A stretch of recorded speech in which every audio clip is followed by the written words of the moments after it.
سوريا تطلب الاتحاد الأوروبي بالتدخل لإطفاء الحرائق. لأول مرة في التاريخ سوريا تطلب الاتحاد الأوروبي، كما أعلن وزير الطوارئ والكوارث رائد الصالح. طلبت سوريا من الاتحاد الأوروبي التدخل لإخماد النار اللي اليوم الخامس على التوالي اللي أكلت أكثر من 10 هكتارات وأكثر.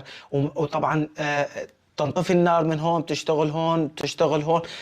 بصراحة الأمر جدا خطير. أكثر من 10 إصابات في صفوف الدفاع المدني. على ما يبدو أنه أقرب دولة طبعا راح تتدخل بالنسبة لليونان أو قبرص اللي راح ترسل طائرات. يوجد 16 طائرة حسب تصريح لوزير الطوارئ والكوارث رائد الصالح. في 16 طائرة تقوم بإخماد الحرائق، وممكن أن تصل إلى 20 طائرة. تدخلت قوات اللبنانية، سورية، أردنية، تركيا، والآن ستتدخل طبعا قوات بحرية أوروبية قبرصية إن شاء الله، لحتى يتم يعني إن شاء الله يقدروا يسيطروا على هي الحرائق اللي أكلت الغابة الخضراء. الله لا يوفقهم فلول النظام اللي حرقوا الأرض السورية. لا إله إلا الله. صلوا على النبي.